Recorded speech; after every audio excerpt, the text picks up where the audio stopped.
অবশেষে কাজী সালাউদ্দিন বাংলাদেশ ফুটবল ফেডারেশনের সভাপতি পদে আর নির্বাচন না করার সিদ্ধান্ত নিচ্ছেন। তো এটার ফলে একটা অধ্যায় শেষ হলো বাংলাদেশের ফুটবলে। টানা বেশ কয়েকবার সভাপতি থাকার পর সালাউদ্দিন ভাই সরে গেলেন। যদিও এবার পট পরিবর্তনের পরে উনি বলছিলেন যে উনি পদত্যাগ করবেন না, এমনকি পরের নির্বাচনেও অংশ নেবেন। শেষ পর্যন্ত উনি ইয়ে করলেন, বললেন যে না, নেক্সট নির্বাচনে আর অংশ নেবেন না, এবং ফিফার আইন অনুযায়ী অক্টোবরেই নেক্সট নির্বাচন হবে। ফলে অক্টোবরে ফুটবল সভাপতি হিসেবে সালাউদ্দিন ভাইয়ের যে অধ্যায়টা সেটা আপাতত শেষ হয়ে যাচ্ছে। এবং সালাউদ্দিন ভাইয়ের যে বয়স, তাতে আবার যদি কখনো ক্ষমতার পট পরিবর্তন হয় সেই অপেক্ষায় থাকা এবং সবকিছু মিলে আমার মনে হচ্ছে ফুটবলে সালাউদ্দিন ভাই চ্যাপ্টার আপাতত এখানে শেষ। আপাতত না, মানে হয়তো শেষ। সেক্ষেত্রে আমাদের আসলে একটু পেছন ফিরে দেখার আছে যে আমরা আসলে কোন কাজী সালাউদ্দিনকে মনে রাখবো। একদিকে দেখেন, বাংলাদেশের সর্বকালের সবচেয়ে বড় তারকাদের একজন কাজী সালাউদ্দিন। আপনি সাকিব আল হাসানকে মাথায় রেখেও বলতে পারেন, বা মাশরাফির জনপ্রিয়তা মাথায় রেখেও বলতে পারেন যে বাংলাদেশে সালাউদ্দিন ভাইয়ের মতো বিশাল স্টার, দর্শক টানতে পারা স্টার এর আগে পরে আর আসে নাই। অ্যাটলিস্ট বাংলাদেশের প্রথম মেগাস্টার স্পোর্টস সেকশন থেকে সালাউদ্দিন ভাই। আবার একই সঙ্গে প্রেসিডেন্ট হিসেবে চরম ঔদ্ধত্য এবং অনিয়মের পরিচয় দিচ্ছেন, চরম ব্যর্থতার পরিচয় দিচ্ছেন। টানা দীর্ঘকাল ধরে ফুটবল ফেডারেশনকে একটা বাক্সে বন্দি করে রাখছিলেন। সেই জায়গা থেকে তাকে ব্যর্থ সভাপতি হিসাবে মনে রাখবে মানুষ।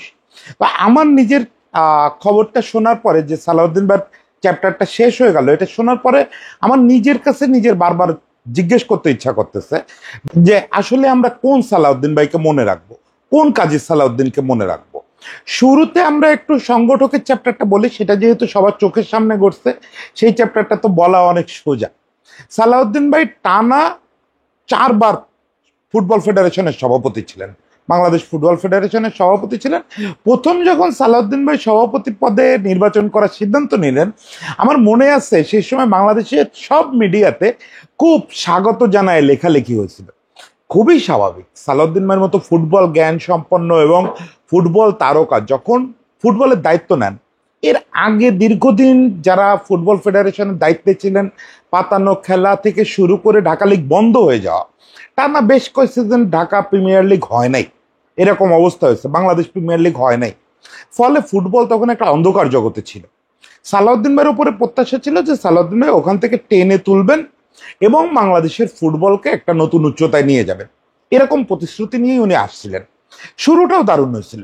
প্রথমত সালাউদ্দিন ভাই লিগটা রেগুলার করলেন, সবগুলো লিগ একদম ফার্স্ট প্রিমিয়ার থেকে শুরু করে পায়োনিয়ার পর্যন্ত রেগুলার হলো। প্রথম বছরের কথা মনে করে দেখেন, সে বছর কিন্তু খুব চমৎকার হলো ব্যাপারটা। ইন সঙ্গে সালাউদ্দিন ভাই একটা কোটি টাকা সুপার কাপ বলে টুর্নামেন্ট আয়োজন করলেন।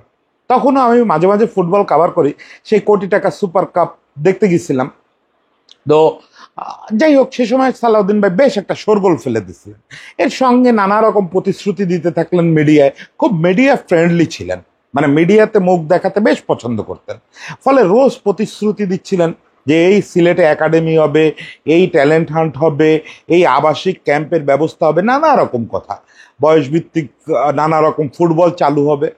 কিন্তু পরে 1 বছর গড়াতে না গড়াতেই দেখা গেল সালাউদ্দিন ভাই তার ওই জায়গা থেকে সরে আসছেন। এক হচ্ছে শুধু লিগটা রেগুলার চললো, বাংলাদেশ প্রিমিয়ার লিগটা রেগুলার চললো, নিচের ডিভিশনগুলোতে অনিয়ম বাড়তে শুরু করলো পরের বছর থেকেই। কোটি টাকা সুপার কাপ ওই আয়োজন করছেন, এরপরে আর শত চেষ্টা করেও দ্বিতীয় আসর আয়োজন করা যায় না। সবচেয়ে বড় কথা, কোটি টাকা সুপার কাপের দিকে তো আমরা তাকায় ছিলাম না। কোটি টাকা সুপার কাপ তো আর দেশের ফুটবলে কোনো পরিবর্তন আনতে পারবে না, এটা বড় জোর দর্শক এনগেজমেন্ট বাড়াইতে পারতো। তো সেটা তো সেকেন্ডারি লেভেলে আলোচনা। প্রাইমারি যে ব্যাপারগুলো দরকার ছিল, যে পাতানো ম্যাচ বন্ধ করা, তারপরে ট্যালেন্ট হান্ট করা, একাডেমি করা, এই ব্যাপারগুলো সালাউদ্দিন ভাই কার্যত বন্ধ করে দিলেন। এবং দেখা গেল যে সেখানে নানা রকম একাডেমির প্রস্তাব পাচ্ছে ফুটবল ফেডারেশন, বিভিন্ন বেসরকারি সংস্থার কাছ থেকে পাচ্ছে, বিভিন্ন স্পন্সর গোষ্ঠীর কাছ থেকে পাচ্ছে। কিন্তু সালাউদ্দিন ভাই ইগোজনিত সমস্যার কারণে এই একাডেমির প্রস্তাব নিচ্ছেন না, না সিলেটে আমি একাডেমি করব না, অমুক তমুক।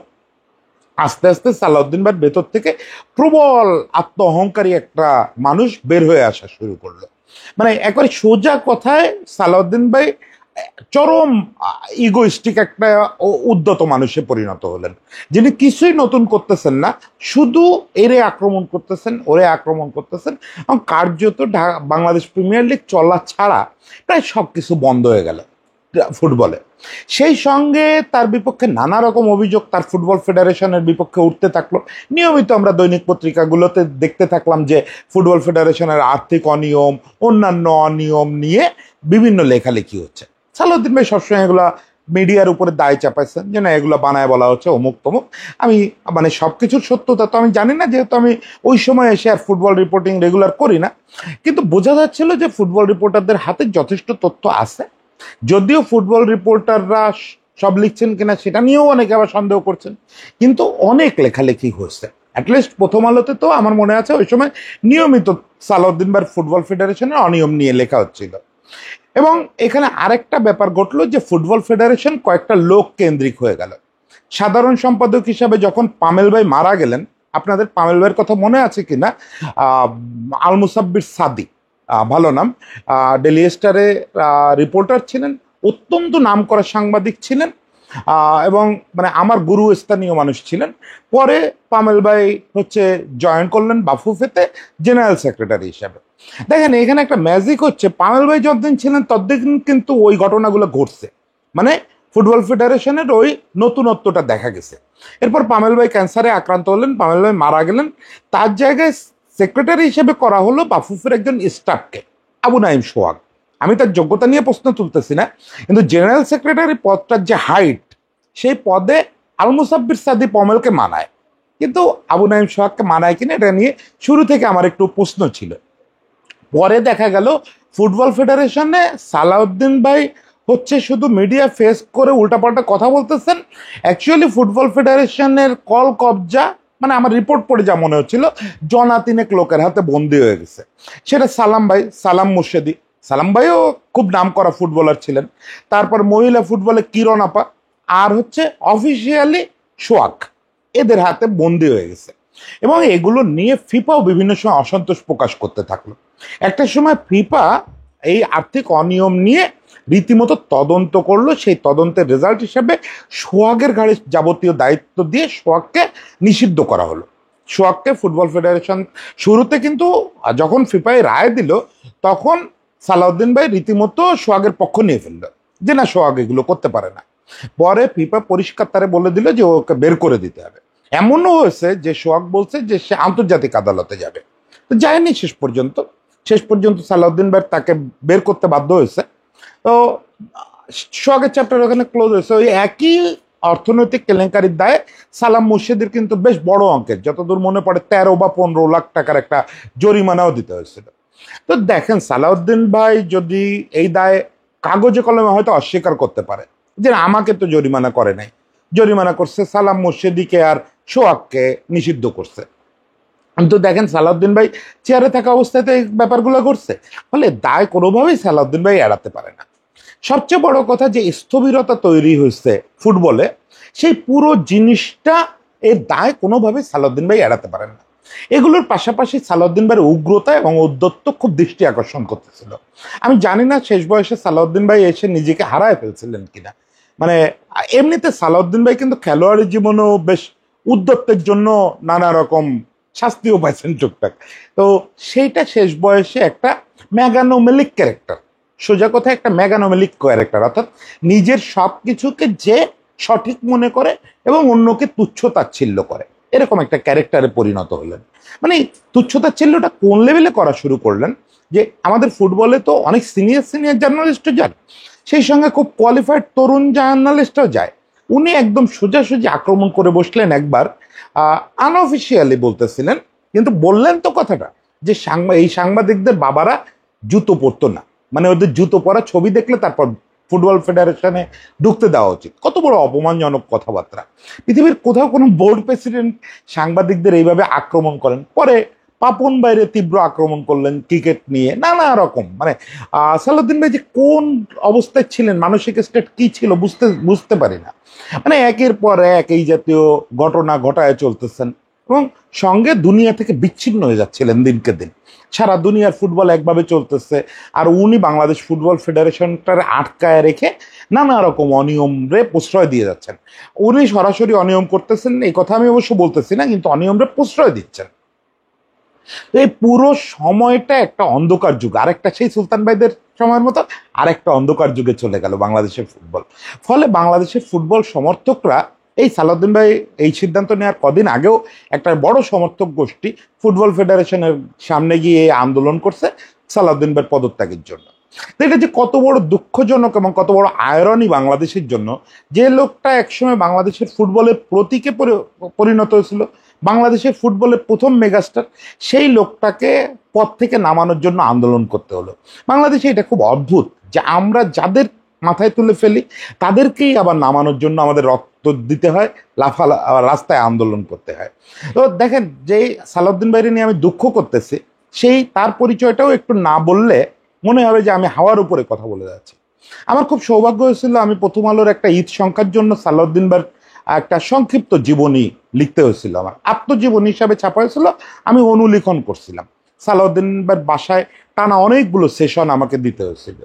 সালাউদ্দিন ভাই ওই আত্মজীবনী পড়ার পরে আমার বলছিলেন যে আপনাকে তো সবই বললাম, আপনি চাইলে এটা দিয়ে একটা পূর্ণাঙ্গ জীবনীও লিখতে পারেন। তো আমার সেটা খুব শখ ছিল। তো মানে নানা কারণে সেটা আর হয়ে ওঠেনি, আর কখনো হবে বলেও মনে হয় না। তো যাই হোক, সে রেকর্ডিংও হারায় ফেলছি, ফলে সে আর হওয়ার কোনো সম্ভাবনা নেই। সেই সময় আমি সালাউদ্দিন ভাইকে খুব কাছ থেকে দেখছি এবং তার স্পোর্টিং লাইফ নিয়ে আমার আগে থেকে একটা ধারণা ছিল। আমি যেহেতু সুব্রতার আন্ডারে প্রথম আলোতে কাজ করছি, ফলে সুব্রতা খেলোয়াড় সালাউদ্দিনকে নিয়ে খুব অবসেসড ছিলেন। আবার একই রকম মানে প্রচন্ড বিরক্ত ছিলেন এই সংগঠক সালাউদ্দিন, প্রেসিডেন্ট সালাউদ্দিন ভাইয়ের পরে। তো সালাউদ্দিন ভাইয়ের গল্প শুনতে শুনতেই আমি আমার সাংবাদিকতা জীবনে বড় হয়েছি। ইনফ্যাক্ট আমার ছোটবেলা, কৈশোর এগুলোও কাটছে সালাউদ্দিন ভাইদের গল্প শুনে। কিন্তু ঢাকায় এসে বুঝতে পারছি যে কত বড় মহিরুহ ছিলেন।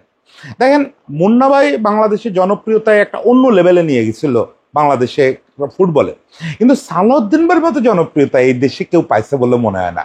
সালাউদ্দিন ভাই প্র্যাকটিস দেখার জন্য, মানে তখন যদি আবাহনী এই বুদ্ধি করতো যে সালাউদ্দিনের প্র্যাকটিস দেখাটাও টিকিটের বিনিময়ে হবে, তাহলেও আবাহনী ওখান থেকে বড় একটা আয় করতে পারত।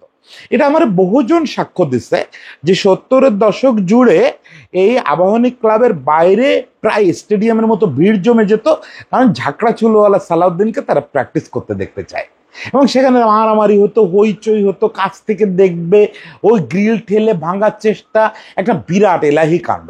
সালাউদ্দিন ভাই যখন গাড়ি থেকে নেমে ঢুকতো, সালাউদ্দিন ভাইরা তো খুব বনেদি বংশের ছেলে, এবং সালাউদ্দিন ভাইরা কিন্তু খুব উচ্চ শিক্ষিত মানুষ। সালাউদ্দিন ভাই ও নিজেদের দামি গাড়িতে আসতো আবাহনী মাঠে এসে প্র্যাকটিসে যেত, তার দেখার জন্য রীতিমতো বাইরে শোরগোল পড়ে যেত। আমাদের দুলাল ভাই সম্প্রতি একটা আন্তর্জাতিক লিজেন্ড পুরস্কার জেতা দুলাল মাহমুদ, ক্রীড়া জগতের সম্পাদক, উনি একটা লেখায় লিখছেন যে বাংলাদেশের জর্জ বেস্ট ছিলেন সালাউদ্দিন ভাই। ওই জর্জ বেস্টের মতো লম্বা ঝাঁকড়া চুল, এবং ওই সময় সারা পৃথিবী জুড়ে একটা নতুন ফেনোমেনা তৈরি হচ্ছিল, নতুন একটা জেনারেশন উঠে আসতেছিল। আমাদের এখানেও আজম খান, হাবিব ওয়াহিদরা মিউজিকে একটা নতুন প্রজন্ম নিয়ে আসতেছেন। সে একটা সময় সালাউদ্দিন ভাই ওই ইউরোপিয়ান ফ্লেভারটা নিয়ে আসলেন বাংলাদেশের ফুটবল ভক্তরা তখন টেলিভিশনে ওই লাইভ খেলা তো তখন দেখা শুরু হয়নি, তারপরে ওই ধারণকৃত খেলা অমুক তমুক এগুলো দেখে কেবল ক্রুয়েফ বা জর্জ বেস্ট, এই পেলের একটু স্বাদ এগুলো পাওয়া শুরু করছে। সেই সময় লোকাল মাঠে তারা দেখতেছে যে ঠিক জর্জ বেস্টের মতো স্টাইল করে একটা লোক বাংলাদেশে ফুটবল খেলা শুরু করলো। দেখেন, শুধু স্টাইল দিয়ে তো তারকা হওয়া যায় না, তা যদি হতো তাইলে তো আরো অনেকে তারকা হয়ে যেত। কিন্তু সালাউদ্দিন ভাইয়ের একই সঙ্গে অবিশ্বাস্য স্কিল ছিল। সালাউদ্দিন ভাইয়ের গোল করার স্কিল আপনি ইন্টারন্যাশনাল স্ট্যাটিস্টিক্সে ঠিক বুঝবেন না, কারণ তখন ইন্টারন্যাশনাল ম্যাচ এখনো বা কয়টা খেলে বাংলাদেশ, তবু এখন বেশি কিছু খেলে। তখন তো ওই 2-4 বছর বাদে একটা বা দুটো ম্যাচ খেলার সুযোগ পেত। পুরো ক্যারিয়ারে হয়তো 17-18টা ম্যাচ খেলছেন। ফলে সালাউদ্দিন ভাইয়ের ওই দিয়ে আপনি কিছু বুঝবেন না। আপনাকে বুঝতে হলে লিগের পারফরমেন্সটা খেয়াল করতে হবে। সালাউদ্দিন ভাই বছরের পর বছর আবাহনীর হয়ে রীতিমতো গোল বন্যা করছেন। সর্বোচ্চ গোল দেওয়া তার রেকর্ডটা সালাম মুর্শেদি ছিল, কিন্তু তার যে স্টাইলিশ গোল এবং সালাউদ্দিন ভাইয়ের মানে আমি তো দেখিনি, এগুলো সব শুনে এবং পড়ে যা বুঝি, ওই মাঝমাঠ থেকে বল নিয়ে প্রবল দৌড় দিয়ে ঢোকা, বক্সের ভিতরে অসাধারণ করে কাট করে ঢুকে গোল করা, এবং সেই সঙ্গে সেলিব্রেশন, খুব স্টাইলিশ সেলিব্রেশন, এগুলো একটা বিরাট ব্যাপার ছিল। সালাউদ্দিন ভাইকে দেখতে ওই মাঠে এমনও হতো, সিনিয়ররা লিখছেন যে আবাহনী মোহামেডান ম্যাচ হচ্ছে, কিন্তু সালাউদ্দিন ভাই আবাহনীর হয়ে খেলতেছেন, মোহামেডানের বিপক্ষে গোল করছেন, মোহামেডান গ্যালারিও উঠে দাঁড়ায় হাতে তালি দিচ্ছে। তো এটা সেরাটা একদম শেষে গিয়ে বলে, সালাউদ্দিন ভাই সম্পর্কে যেটা আরেকটু জরুরি বলা, সেটা হচ্ছে আবাহনীর প্রতিষ্ঠা এবং বাংলাদেশের স্বাধীনতা, এই দুটোর সঙ্গে সালাউদ্দিন ভাইয়ের দারুণ একটা যোগাযোগ আছে। সালাউদ্দিন ভাই ঢাকার খুব বনেদি পরিবারের সন্তান, যদিও জন্ম ফরিদপুরে, কিন্তু মূলত তার ব্রট আপটা ঢাকায়, এবং ঢাকার খুব নামকরা স্কুলে পড়ছেন। শেখ কামাল উনি একই স্কুলে পড়তেন। ওই সময় ওইসব স্কুলে শুধু অভিজাত পরিবারের সন্তানরা পড়তো। তো সালাউদ্দিন ভাই খুব ভালো ক্রিকেটার ছিলেন। ওই সময় বড় পরিবারগুলো ছেলেদের মূল ছিল হচ্ছে ক্রিকেট খেলা। সালাউদ্দিন ভাইও সেইভাবে ক্রিকেটেই শুরু করছিলেন এবং আজাদ বয়েজের তুখোড় মার্কাটারি ব্যাটিং করতেন। এবং সালাউদ্দিন ভাই সেরা ইনিংসটা 98 রানের যতদূর মনে পড়ে, ওইটা আজাদ বয়েজের আবাহনীর বিপক্ষেই, কিন্তু মানে উনি আবাহনীর হয়ে ফুটবল খেলতেন, আজাদের হয়ে ক্রিকেট খেলতেন। এমনও হয়েছে আবাহনীর হয়ে সকালে ব্যাটিং করে দুপুর পর্যন্ত ব্যাটিং করে এসে বিকালে আজাদের হয়ে ব্যাটিং করে এসে আবাহনীর হয়ে ফুটবল মাঠে নামছেন। কিন্তু সেই সালাউদ্দিন ভাই যখন 71-এর 26শে মার্চ আমরা পাকিস্তানের সঙ্গে আমাদের যুদ্ধটা শুরু হয়ে গেল, মুক্তিযুদ্ধ শুরু হলো, সালাউদ্দিন ভাই সিদ্ধান্ত নিলেন তার পরিবারের খুব অসম্মতিতে যে সালাউদ্দিন ভাই ফ্রন্টে গিয়ে যুদ্ধ করবেন, মুক্তিযুদ্ধ করবেন। কারণ তার অনেক বন্ধু বান্ধব, এই যে রুমি বা আজাদ, যাদের কথা আমরা শুনি, যেসব স্পোর্টসম্যানদের ভিতরে বড় বড় মুক্তিযোদ্ধা, মানে ঢাকার যে গেরিলা যোদ্ধারা, যারা এই যে রাসুল ইসলাম আসাদ বা মোফাজ্জল হোসেন চৌধুরী মায়ের সঙ্গে যারা মুক্তিযুদ্ধ করছেন, তারা প্রায় সবাই সালাউদ্দিন ভাইয়ের বন্ধু, এই আজাদ রুমি এরাও। ফলে সালাউদ্দিন ভাইয়ের একটা বন্ধু গ্রুপ। আমরা কিন্তু মুক্তিযুদ্ধের ছবি মানে শুধু ওই মিডল ক্লাস দেখি, এই এলিট ক্লাস থেকেও কিন্তু বেশ বড় একটা অংশ ফ্রন্টে যুদ্ধ করতে গেছে। ও সালাউদ্দিন ভাইয়ের ওই গ্রুপটা চলে গিয়ে ট্রেনিং নিয়ে ওরা অলরেডি ঢাকায় ঢোকার অবস্থায় আছে। সেরকম অবস্থায় সালাউদ্দিন ভাই ক্র্যাক প্লাটুনের সঙ্গে যোগ দিতে পারেন নাই, কিন্তু সালাউদ্দিন ভাই একটু দেরি করে হলেও সীমান্ত পার হয়ে চলে গেলেন, ট্রেনিং নিলেন, ফ্রন্টে যাবেন এরকম একটা অবস্থা। তখন কলকাতার একজন সাংবাদিককে দিয়ে শেখ কামালের মধ্যে খবর পেয়ে গেছেন যে তার বন্ধু ফুটবল তারকা সালাউদ্দিন ট্রেনিং শেষ করছে, যে কোনো দিন ফ্রন্টে চলে যাবে, বা ফ্রন্টে সম্ভবত রওনাও হয়েছিলেন। আই এম নট শিওর, আমার আজকাল ঠিক মনে পড়তেছে না যে সালাউদ্দিন ভাইকে কি খবরটা ওই সাংবাদিক ফ্রন্টে এসে দিছিলেন নাকি ট্রেনিং ক্যাম্পে দিছিলেন। যাই হোক, ওই সাংবাদিক এসে বললেন যে তোমাকে শেখ কামাল খুঁজতেছে, কারণ শেখ কামাল হচ্ছে একটা স্বাধীন বাংলা ফুটবল দল করছে। সেই স্বাধীন বাংলা ফুটবল দল কতগুলো প্রীতি ম্যাচ খেলবে বিভিন্ন দলের বিপক্ষে, ইন্ডিয়ার বিভিন্ন ঘরোয়া দলের বিপক্ষে, পুরো ইন্ডিয়া ঘুরে ঘুরে। এটাতে একটা টাকা ইনকাম হবে, সেই টাকাটা মুক্তিযোদ্ধাদের যুদ্ধের ফান্ডে দেওয়া হবে। তো সালাউদ্দিন ভাই শুরুতে খুব অস্বীকার করলেন যে না, এটা আমি কোনো ক্রমেই যাব না, আমার মূল কাজ হচ্ছে যুদ্ধ করা, আমার বন্ধুরা অলরেডি ঢাকায় ঢুকে গেছে, তারা গিয়ে ওখানে গেরিলা আক্রমণ চালাচ্ছে, আমি অ্যাটলিস্ট ফ্রন্টে থাকি, সুযোগ পেলে ঢাকায় ঢুকে যাব। কিন্তু সালাউদ্দিন ভাইকে খুব করে কনভিন্স করা হলো, এবং ওই সাংবাদিক এক পর্যায়ে বললেন যে কামাল বলছে যে ফ্রন্টে যুদ্ধ করা আর এই ফুটবল দলের হয়ে যুদ্ধ করা প্রায় একই রকম ব্যাপার। সালাউদ্দিন ভাই কনভিন্স হলেন এবং একটা মালবাহী বিমানে করে সালাউদ্দিন ভাই কলকাতা চলে গেলেন, সেই থিয়েটার রোডে গিয়ে সকলের সঙ্গে দেখা হলো, ওখানে ফুটবল দলের সঙ্গে মিশে গেলেন। আগে থেকেই এই আমাদের ফুটবল দলের প্রতাপ শঙ্কর হাজরা বা অন্য যারা ছিলেন, তারা ওখানে সালাউদ্দিন ভাইকে রিসিভ করে নিলেন। সালাউদ্দিন ভাইরা ভারত ঘুরে ঘুরে বিভিন্ন ক্লাবের সঙ্গে প্রীতিমূলক ফুটবল ম্যাচ খেলতেন। এর মধ্যে মুম্বাইতে গিয়ে মুম্বাইয়ের তারকাদের সঙ্গে, তারকা সমৃদ্ধ মানে সিনে জগতের, ক্রিকেট জগতের তারকারা একটা ফুটবল দল করে তারা বাংলাদেশ স্বাধীন বাংলা ফুটবল দলের সঙ্গে ম্যাচ খেলছিল। সেখানে কিন্তু ওই তারকা দলের হয়ে নবাব মনসুর আলী খান পতৌদি, ক্রিকেট দলের তখনকার মানে ইন্ডিয়ার ক্রিকেটের সর্বকালের সেরা অধিনায়কদের একজন, নবাব মনসুর আলী খান পতৌদি, এই যে সাইফ আলী খানের বাবা আর কি, উনি কিন্তু ওই ম্যাচ খেলছিলেন সালাউদ্দিন ভাইদের বিপক্ষে। তো যাই হোক, এর মাঝে শুনলাম যে স্বাধীন বাংলা ফুটবল দল নিয়ে একটা মুভি হয়েছে, দেখা হয়নি, আমার খুব দেখার আগ্রহ আছে, দেখি কেমন হলো। তো স্বাধীন বাংলা ফুটবল দলের হয়ে প্রায় এটা যুদ্ধ করার মতোই কাজ ছিল। তারপর দেশ স্বাধীন হলো, দেশে আসলেন। এরপর দেশে আসার পরে সালাউদ্দিন ভাই যথারীতি ওয়ারি বা আজাদের হয়ে খেলার প্রস্তুতি নিচ্ছেন, যে এরকম কোন দলের হয়ে ফুটবল খেলবেন, নতুন দেশে নতুন লিগ শুরু হতে যাচ্ছে।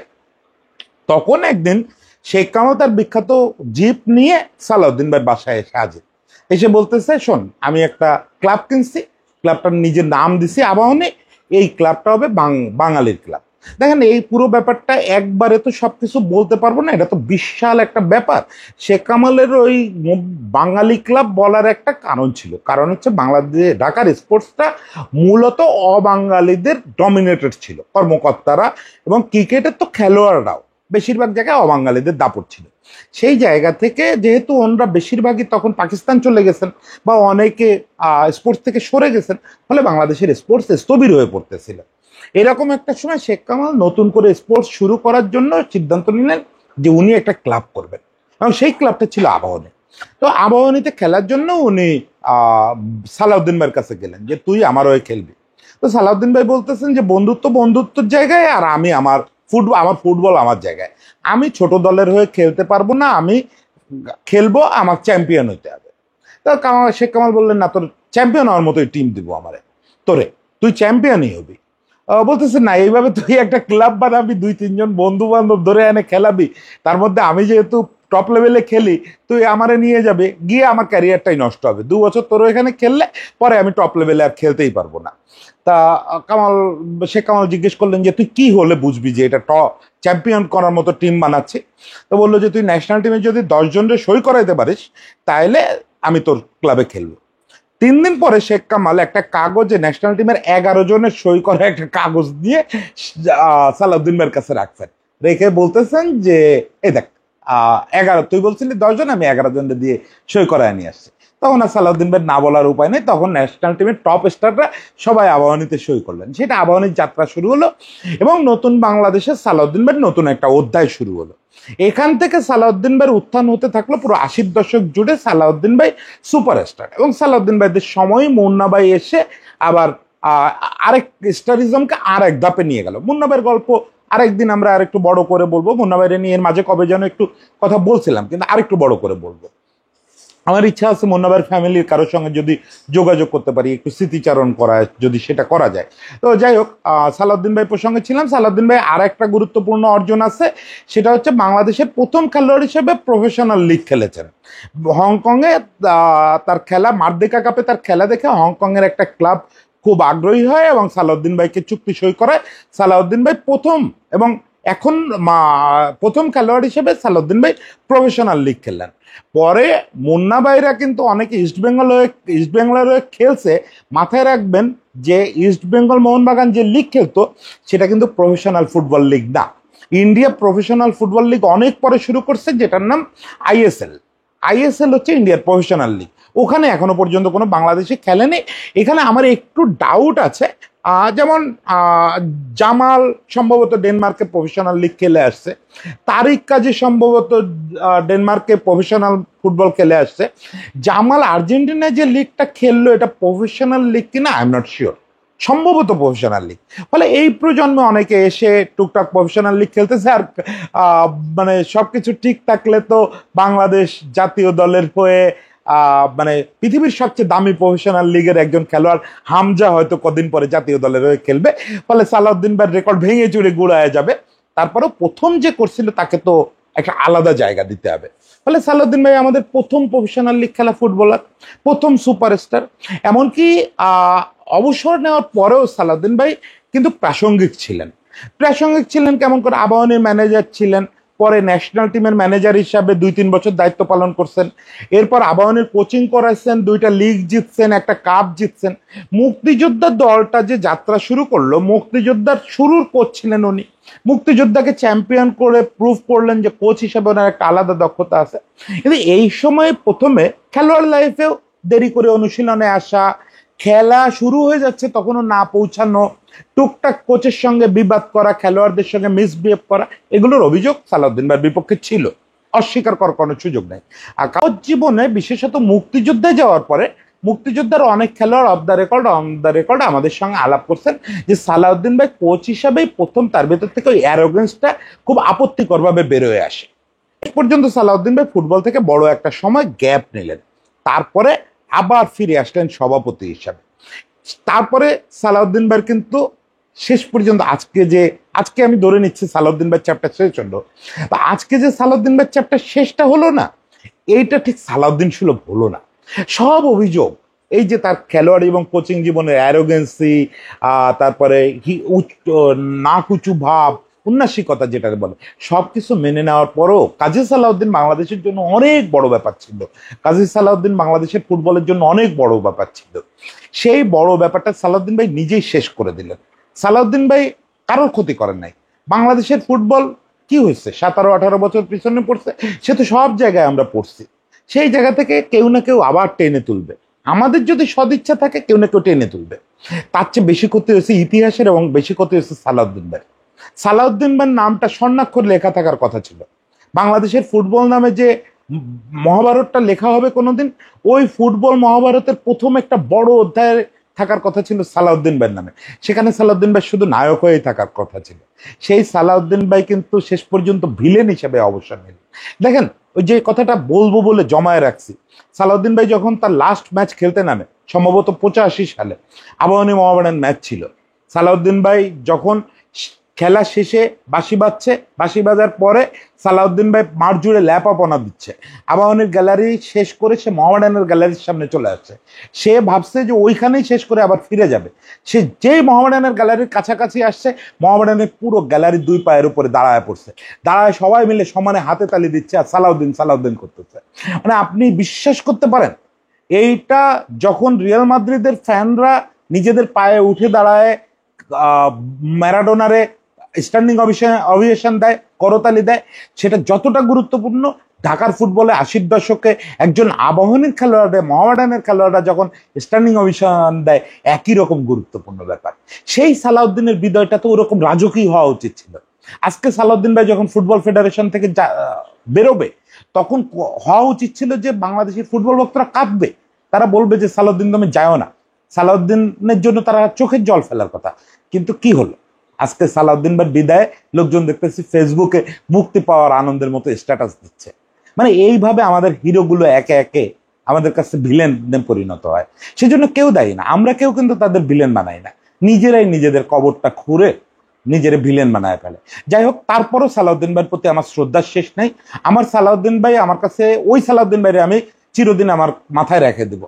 এই সালাউদ্দিন ভাইয়ের কথা আমি ভুলে যাব। ওই সালাউদ্দিন ভাইয়ের জন্য শুভেচ্ছা থাকলো, এবং আশা করি বাকি যে কয়টা দিন সালাউদ্দিন ভাই থাকবেন, অলরেডি একটা বাইপাস হয়ে গেছে, আমি আশা করি যে উনি সুন্দর থাকবেন, সুস্থ থাকবেন, এবং যদি সম্ভব হয় থিওরিটিক্যাল ভাবে হলেও এই ফুটবলরে শেষ জীবনে প্রায়শ্চিত্ত হিসাবে কিছু দিয়ে যাওয়ার চেষ্টা করবেন। সেই আবেদনটা থাকলো সালাউদ্দিন ভাইয়ের প্রতি। আশা করি সালাউদ্দিন ভাই কথাটা রাখবেন। সবাইকে শুভেচ্ছা।